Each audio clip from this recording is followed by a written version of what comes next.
그래서 오늘 이제 공유할 내용이 많으니까 좀 빨리 한번 진행해 보도록 하겠습니다. 그래서 오늘 그 첫 번째는 인바디인데, 원래 이제 인바디에 대해서는 이제 체성분 분석법을 가리키는 일반 명사가 될 정도로 되게 견고한 브랜드 가치를 가지고 있잖아요. 그래가지고 원래도 관심이 많았었는데, 근데 이제 그 지지난주에 이제 데이터를 보유하고 있는 기업에는 어떤 곳이 있을까 이런 걸 좀 고민해보는 시간이 있었는데, 그러면서 이제 그 인바디가 체성분 분석 그 데이터를 많이 가지고 있잖아요. 그래서 인바디 투자해보면 어떨까 생각을 했었습니다. 주가는 이제 이 글 쓸 때에 비해 가지고 꽤 많이 올랐어요. 근데 이제 이 글 내용은 약간은 좀 부정적입니다. 그래가지고 장기적으로 봤을 때는 좀 좋은 투자 대안은 아닌 것 같다라는 결론인데, 한번 보시고 그 다음에 제 의견에 대해서 한번 그 피드백을 해주시면은 저도 한번 다시 생각해보는 그런 그 시간도 가질 수 있을 것 같아요. 그래서 이제 제가 다시 관심을 가지게 된 계기는 데이터 보유입니다. 그래서 AI 모델이 발전할수록 학습이 중요한 거는 신뢰할 만한 데이터다. 그래서 AI 시대에는 소비자의 지불 용의와 상관관계가 높은 정보를 독점한 그런 기업일수록 더 많은 기업이 협업을 원하고 결과적으로 밸류체인 안에서 높은 협상력을 보유할 수밖에 없다라고 생각하고 있습니다. 그래서 인바디는 이제 체성분 데이터를 많이 보유하고 있잖아요. 선도 기업이니까. 네. 이제 여기에서 좀 의심을 품어야 하는 부분은 정말로 체성분 데이터가 몸 상태를 평가하는데 유용한 지표인가, 이걸 한번 생각해 보도록 하겠습니다.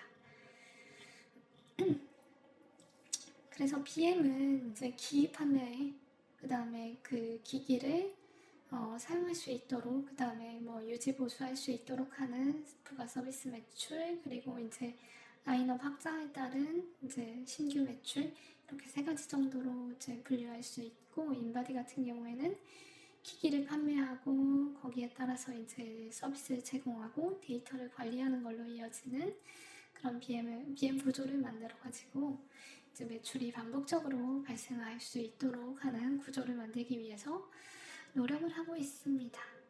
그래서 이제 전체적으로 보면은 이제 제품에서 나오는 매출이 대부분이고, 그 다음에 70% 이상이 체성분 분석 장비 판매에서 나오고 있습니다.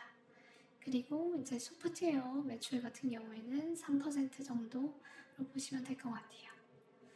근데 이제 2024년부터 LB 트레이너라는 그 소프트웨어를 출시한다고 해가지고 좀 기대를 하고 있는데, 이제 여기 인바디 IR에서는 이제 25년에는 처음으로 연 100억 원대 매출도 노려볼 수 있는 상황이다라고 얘기를 하고 있습니다. 그래서 이제 뭐 그 인바디 기기 자체의 정확도, 그 다음에 웨어러블하고의 비교, 이런 논란들이 굉장히 많았는데, 지금 현재 상황에서 보면은 이제 그 정확도도 상당히 높고, 그 다음에 웨어러블이 이제 시장을 잠식하기보다는 오히려 이제 그 체성분 분석에 대한 그런 관심도를 높여가지고 이제 보시면은 실제 이제 소비 추이가 사용 데이터가 폭발적으로 증가하고, 그다음에 매출도 더 급증하는 그런 방향으로 나타나고 있습니다.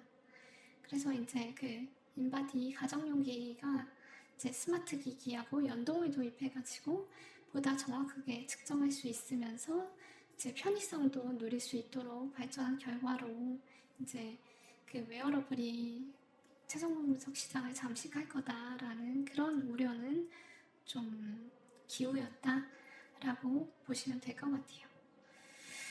매출 구성 같은 경우에는 이제 지역별로 보면은 점차 이제 미국 비중이 높아지고, 그 다음에 유럽 시장 공략이 본격화되고 있어가지고, 이제 여기 보시면은 이제 미국이 15년에는 15% 정도 수준이었는데 그게 36%까지 확대됐고, 그 다음에 유럽 매출은 없었는데 이제 12% 정도 수준으로 늘어나는 가운데 국내 매출 같은 경우에는 26%에서 19% 정도까지 줄어들었다라고 보시면 될 것 같습니다. 그리고 이제 그 고객별로 보시게 되면은 피트니스, 웰니스 분야가 인바디 기기 같은 경우에는 가정용 기기하고 그다음에 전문용 그런 기기로 나눌 수가 있거든요. 근데 이제 전문용 기기는 피트니스, 웰니스 분야, 그다음에 병원 의료 부문, 공공 부문 이렇게 이제 주요 고객들이 나눠지는데 이제 개인 고객 대상으로 판매하는 가정용 기기 같은 경우에는 이제 천천히 늘어나고 있어서 이제 22년 기준을 보면은 10에서 12% 정도 비중이다 라고 보시면 될 것 같아요. 근데 이제 그 전체 시장의 규모를 보면은 이제 그 가정용 기기가 훨씬 더 큰데 이제 그 인바디 같은 경우에는 전문용 기기에서 확고하게 이제 1위 기업으로 전 세계적으로 자리매김하고 있는데 가정용 기기 부문에서는 좀 그 점유율이 낮은 편이다 라고 이해하시면 될 것 같습니다. 그리고 이제 미군 입찰 같은 경우에는 22년 3분기에 최초로 인식되었었는데 이제 좀 그 변동성이 있었어요. 그래가지고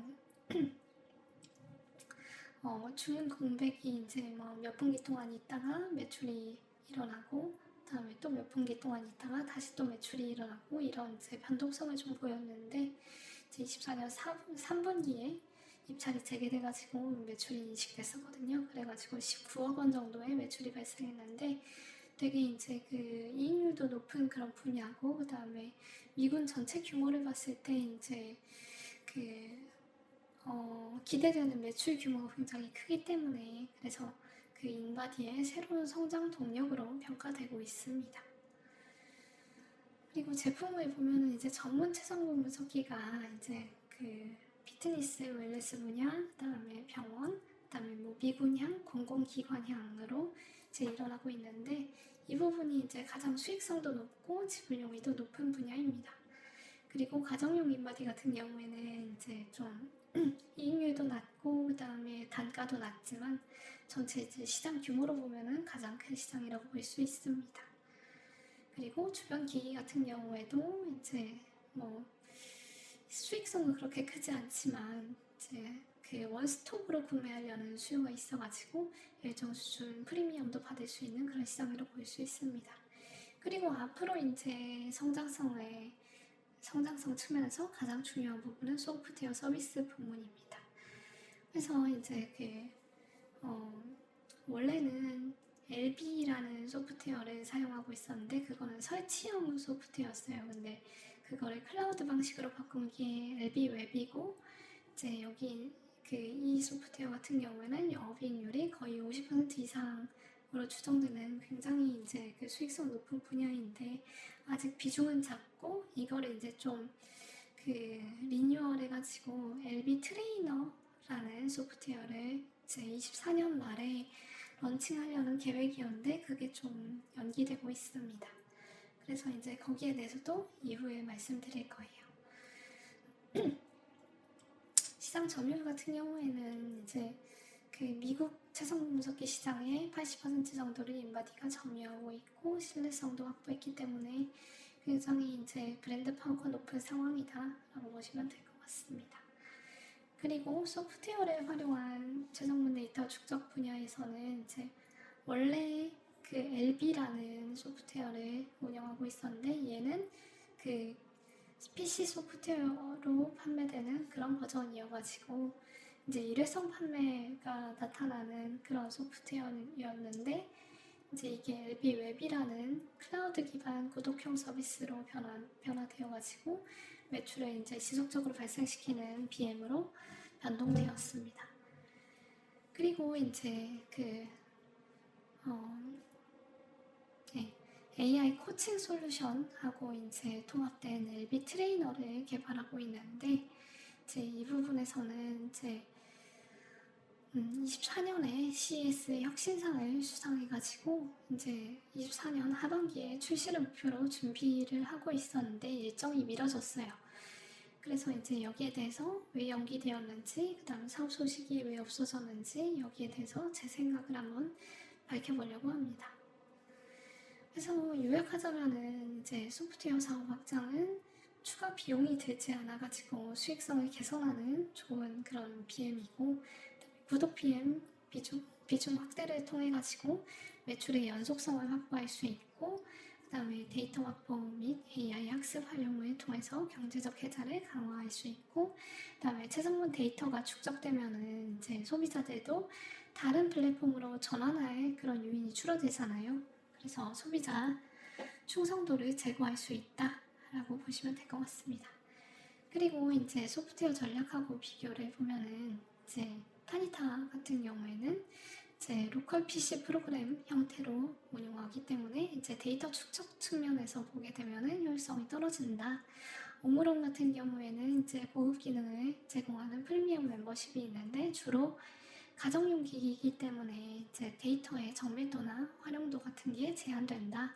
그다음에 홀로직이나 GES 케어 같은 경우에도 이제 그 소프트웨어를 가지고 있는데 이제 의료진이 즉시 임상 판단을 활용하는 그런 소프트웨어이기 때문에 이제 소비자가 직접 활용할 수 있는 데이터로서는 이제 좀 편의성이 낮은 편이다. 그 다음에 위딩스 같은 경우에도 이제 그 맞춤형 건강 프로그램 AI 코칭 콘텐츠를 제공하고 있는데 이제 첫 몇 개월 무료 제공한 이후에 이제 유료로 전환되는 시스템이다. 그다음에 핏빛이나 아니면 삼성 SS 같은 경우에는 이제 좀 전문 의료기기 수준의 최상분 데이터를 제공하는 인바디하고 비교해 봤을 때는 그렇게 직접적인 경쟁은 아니다. 이 정도로 보시면 될 것 같습니다. 그리고 이제 그 인바디 같은 경우에 솔닥이라는 제 그 원격 진료 플랫폼 그 스타트업하고도 MOU를 체결하고, 그 다음에 뭐 여러 그 보험사나 병원, 피트니스 이런 그 다양한 기관들하고도 이제 그 데이터를 협업할 그런 준비를 갖추고 있습니다. 그래서 성장성 측면에서 보게 되면은 건강관리 시장은 이제 점차 소득 수준도 높아지고, 그 다음에 건강에 대한 그런 관심도가 높아지고 있잖아요. 그런 거에 따라서 이제 시장 성장성은 많이 부각되고 있습니다. 그래서 클로버의 디지털 헬스케어 시장의 이제 성장률은 연평균 15에서 20% 정도 수준이다. 그리고 최성분 분석 진단기기 시장 같은 경우에도 이제 이 전체 디지털 헬스케어 시장의 이제 하위 시장으로서 여기에 뒤지지 않는 그런 성장성을 이제 전망하고 있다라고 보시면 될 것 같습니다. 그리고 인바디 이용자 수 같은 경우에도 가장 이제 그 선도적인 그런 플랫폼으로서 1,800만 명 정도에 달하는 그런 데이터를 축적했고, 이걸 비교해 보면은 오므론 같은 경우에는 다운로드 수가 300만 건 정도밖에 되지 않고, 타니타 같은 경우에도 이제 여기에 비견되는 그 정도의 이제 그 다운로드 수로 보여지고, 햇빛이나 삼성 SS 같은 경우에도 사용자 수는 많지만 이제 데이터의 그 정밀도나 활용도 측면에서 좀 떨어진다라고 보시면 될 것 같습니다. 그래서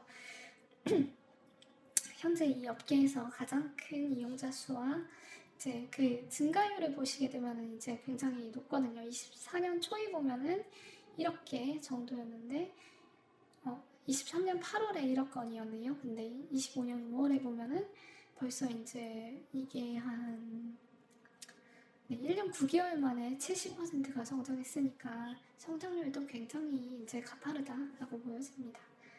그리고 경제적 혜자 측면에서도 보게 되면은 이제 그 인바디라는 게 시성분 분석기의 대명사로 통할 정도로 이제 일반 명사화 되었잖아요. 그래서 브랜드 가치가 굉장히 높고, 그 다음에 국내 병원이나 피트니스 센터에서 사용되고 있어가지고 높은 신뢰도를 확보하고 있다. 레퍼런스가 굉장히 많다라는 게 장점입니다. 그리고 이제 이미 이제 데이터가 많이 축적되어 있기 때문에 그 데이터를 이제 다른 기기로 옮겨가면은 사용할 수가 없게 되잖아요. 그래서 전환 비용 측면이 굉장히 높고, 그다음에 데이터가 이제 많이 축적되면 축적될수록 거기에 이제 알고리즘이나 아니면은 뭐 AI 추론을 통해 가지고 더 이제 풍부한 정보를 제공할 수 있기 때문에 네트워크 효과 측면에서도 보게 되면은 이제 더 많은 사람이 들어오면 들어올수록 더 높은 효용을 얻을 수 있게 된다라는 점이 장점입니다. 그리고 굉장히 생산이나 판매 규모가 커지면서 원가율 측면에서도 보게 되면은 낮은 원가로 생산할 수 있다라는 규모의 경제를 실현하고 있습니다. 협상력 측면에서도 보게 되면은 이제 그 가격 인상을 단행해도 이제 프리미엄 기기라는 인식이기 때문에 좀 고가 정책을 유지해도 시장이 받아들이는 그런 분위기입니다. 그리고 판매량 확대도 굉장히 이제 굉장히 효과적으로 이제 수행해 가고 있고, 그다음에 그 매출도 보시게 되면은 빠르게 늘어나고 있습니다. 그리고 이제 그 비용 측면에서도 보게 되면은 이제 그 매출 총 이익률을 보시게 되면은 이제 그 판매 원가는 이제 비교적으로 안정적으로 이제 관리되고 있다라는 거를 보실 수 있을 것 같아요. 근데 이제 그럼에도 불구하고 영업이익률이 하락하고 있다라는 게 위에서 보신 것처럼 주가가 지지부진한 그 이유가 되고 있습니다. 근데 이제 그 이유를 좀 더 이제 구체적으로 보시게 되면은 이제 최근에 고마진 판매 부진이 수익성에 영향을 준 건 사실이에요. 근데 이거는 굉장히 일시적인 그런 영향이고, 그다음에 원자재나 부품 가격 상승도 어느 정도 영향을 준 건 사실이에요. 근데 보시게 되면은 이제 이 고마진 판매 부진이나 아니면 원자재의 부품 가격 상승 이런 부분은 이제 다 이제 GPM에 반영되는 부분이거든요. 근데 보시게 되면은 21년에 GPM이 73.5%, 22년에 75.7%, 23년에는 75%로 그렇게 큰 변동은 없었어요. 그래서 수익성 악화의 주된 원인이 얘나 얘는 아니다 라고 보시면 될 것 같습니다. 그러면은 뭐가 원인이었냐? 결국은 이제 해외 사업 확장에 따른 비용 증가, 그다음에 마케팅 비용 상승이 영향을 줬습니다. 그래서 이제 인건비 같은 경우에는 이제 매출 원가에 포함되는 인건비가 있고, 그다음에 판관비에 포함되는 인건비가 있는데, 이제 매출 원가에 이제 반영되는 인건비는 그렇게 크게 늘지 않았는데, 이제 이 판관비에 활용되는 이제 그 영업 인력, 그다음에 뭐 스태프 조직 이런 데에 활용되는 인력의 인건비가 되게 많이 늘었다는 거를 알 수 있어요. 그래서 이제 그게 이제 왜 늘었냐를 보시게 되면은 이제 마케팅 비용이나 아니면은 이제 그 판매 영업 인력이 많이 늘었다는 거를 알 수 있습니다. 그래서 사실 이제 최성분 분석기 시장이 이제 태동된 지는 벌써 30년이 다 돼가는 그런 성숙 시장이라고 볼 수 있습니다. 그래서 정말 해자가 굳건하고 성장성이 뛰어난 산업이다라고 하면은 현재 단계에서는 마케팅 없이도 브랜드 가치와 네트워크 효과, 전환 비용의 존재로 매출이 저절로 성장해야 할 것이라고 생각해요. 마치 프레이토스 같은 경우에 소비자가 공급자를 끌어당기고, 그다음에 공급자가 수요자를 끌어당기는 것처럼 이제 저절로 마케팅을 하지 않아도 이제 점점 이제 성장이 일어나는 그런 구조를 만든 거하고는 좀 비교된다고 할 수 있습니다. 그래서 규모가 확대되고 있음에도 불구하고 성장을 위해서 수익성이 낮아질 정도로 마케팅 비용을 지출해야 된다라고 하면은 산업이 굳건한 해자를 구축할 수 있는 산업이라고 보기는 어렵다고 생각했습니다. 그리고 저수익 부문으로 사업이 확장되었다고 하는데, 이것도 사실 보게 되면은 그렇게 근본적인 이유는 아닌 것 같아요. 그래서 계속해서 인건비, 영업인력을 늘리고 마케팅 비용을 상승시켜가지고 매출 성장을 이끌어 나가야 된다라는 게 이제 좀 이 회사의 약점이라고 보여졌습니다. 그리고 뭐 대규모 투자에 따른 일회성 비용은 한번 읽어보시면 아시겠지만 그렇게 이제 크리티컬한 내용은 아니었던 것 같아요. 그래서 수익성 하락은 일시적인가? 이걸 보시게 되면은 이제 비용 측면에서 인건비 상승과 공격적인 마케팅 지출이 맞물려가지고 OPM이 하락했고, 이거는 장기적으로 영향을 미칠 거다라고 보시면 될 것 같습니다. 그래서 평가를 해보자면은 이제 장기 성장성을 극대화하려는 전략을 추구하고 있지만 그럼에도 불구하고 성숙 단계인 재성 분석기 시장에서 수익성을 훼손해 가면서 성장을 추구하는 전략이 타당해 보이지 않습니다. 그리고 이러한 근저에는 궁극적으로 보게 되면 뒤에서 설명할 부분, 인바디 체성분 분석 지표가 웨이트 트레이닝을 하는 웨이트 트레이닝에 진심인 사람들에게 있어가지고 정말로 유용한 지표는 아니다 라는 점이 제 문제점으로 좀 자리 잡고 있다고 보시면 될 것 같습니다. 자원 배치도 이제 동일한 맥락이에요. 그래서 미국 법인 인력 증원과 효율성을 평가해 보게 되면은 사실은 이제 회사는 이렇게 설명을 하고 있습니다. 장기 점유율과 이익률 향상을 추구하고 빅데이터 기반 새로운 서비스를 출시하고 그 다음에 기기 활용도를 높이는 컨설팅 제공을 위해 가지고 인력 증원이 이루어졌다 라고 설명하고 있는데 이제 이거는 이제 회사 측 설명이고 결국 이제 이런 그 비용을 이렇게 이제 수익성이 나오지 않는 비용을 이제 그 매출 증가율 이상으로 지출해야 된다. 여기 보시게 되면은 매출은 20% 증가했는데 판관비 인건비는 25% 이상 증가해가지고 이익률을 끌어내리고 있습니다. 그래서 이거는 이제 효율성에 대해서 의문을 제기할 수 있는 부분이다 라고 보였습니다. R&D 투자 같은 경우에는 이제 정말로 그 성장 동력을 확보하는 부분이기 때문에 많이 줄이는 거는 그렇게 이제 좋은 거는 아닌데 이제 잘 그 지출되고 있는 것 같아요. 그리고 배당도 이제 하지 않고 이제 현금을 창출하고는 있지만 이제 재투자와 미래 성장을 위해서 현금 보유를 유지하고 있는데 사실은 이제 이 정도로 성숙한 시장이라고 하면은 오히려 이제 배당을 더 활발히 하고 그 다음에 그 자사주 매입 이런 걸 통해 가지고 주주 가치를 이제 높이기 위해서 더 노력해야 되는 건 아닌가 그런 생각이 듭니다. 그래서 밸류에이션 측면에서 보게 되면은 이제 다른 경쟁사들하고 비교해 봤을 때 이제 밸류에이션은 좀 낮은 것 같다라고 생각됩니다. 그래서 코스닥 시장 그 의료기기 업종 평균을 보면은 16배 정도 되고 그 다음에 이제 다른 경쟁사들도 20배 내외 PER을 받고 있는데 지금 인바디 같은 경우에는 9배에서 10배 정도 받게 되지 않는다. 그래서 시장 점유율 1위의 이상과 그 다음에 빅데이터 자산을 감안하면은 이제 프리미엄을 받아도 무리는 아니라고 생각합니다. 그럼 이게 이제 시장의 오해인가? 를 한번 생각해 보겠습니다.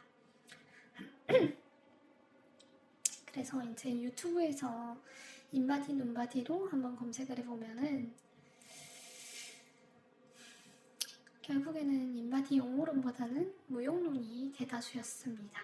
그래서 저도 이제 웨이트를 오래 한 건 아니지만 제 PT 트레이너 선생님을 이제 3번이나 좀 바뀌었는데 3분 모두한테 물어봐도 인바디가 굳이 필요하지 않다라는 의견이었습니다. 그리고 이제 바디빌딩의 진심인 헬창이나 트레이너들 의견은 대체로 인바디 유용성이 낮고 인바디보다는 정말로 몸이 어떻게 보이는가 거울을 통해 본 눈바디가 중요하다라는 관점이었습니다.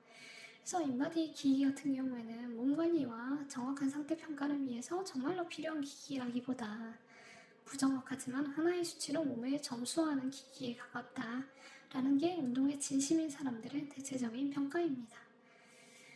그래서 이제 본업을 통해 증명되는 회사 사업 역량의 우수성, 본질이 중요하다라고 봤을 때 이제 마케팅을 통해서 매출을 늘릴 수는 있지만 사람들이 정말로 필요해서 자발적으로 구매할 때에 비해 수익성은 낮을 수밖에 없고 인바디가 이제 LB웹 수익화를 이제 잘 하지 못하고 LB 트레이너 앱을 통해 가지고 이제 그 운동 자세를 봐주고 그다음 운동 코칭을 해주는 그런 앱하고 이제 좀 통합을 해가지고 그렇게 해서 출시를 할 수밖에 없었다. 수익화를 하기 위해서 그런 앱을 이제 통합할 수밖에 없었다라는 점은 이제 사실 이제 그 궁극적인 문제죠.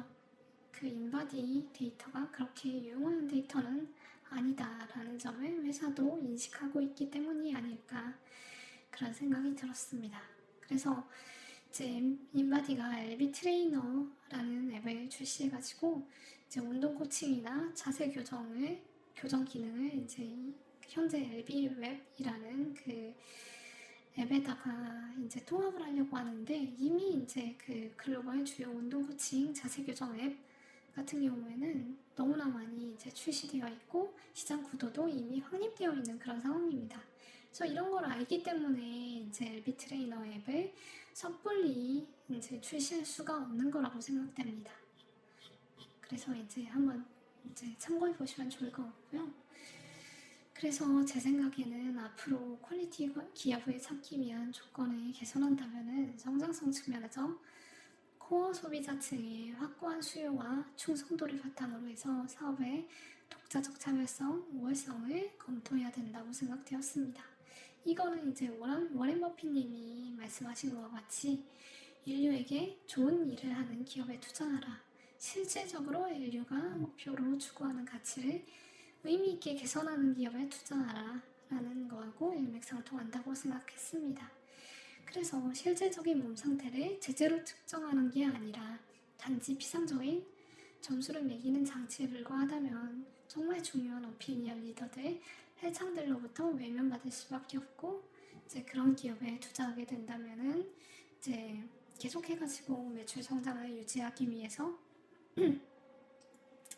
그런 그 마케팅을 계속할 수밖에 없고 영업 인력을 확충할 수밖에 없다라고 생각이 되었고, 그 다음에 LB 웹이나 소프트웨어도 쉽게 성공하기 어려울 것 같다라는 생각을 하게 되었습니다. 그래서 이 정도로 인바디에 대한 커버를 마치고 1분 정도 쉬었다가 Q&A를 한번 해보고 그 다음에 다시 2분기 그 실적 발표에 대해서 발표해 보도록 하겠습니다. 1분 쉬었다 올게요.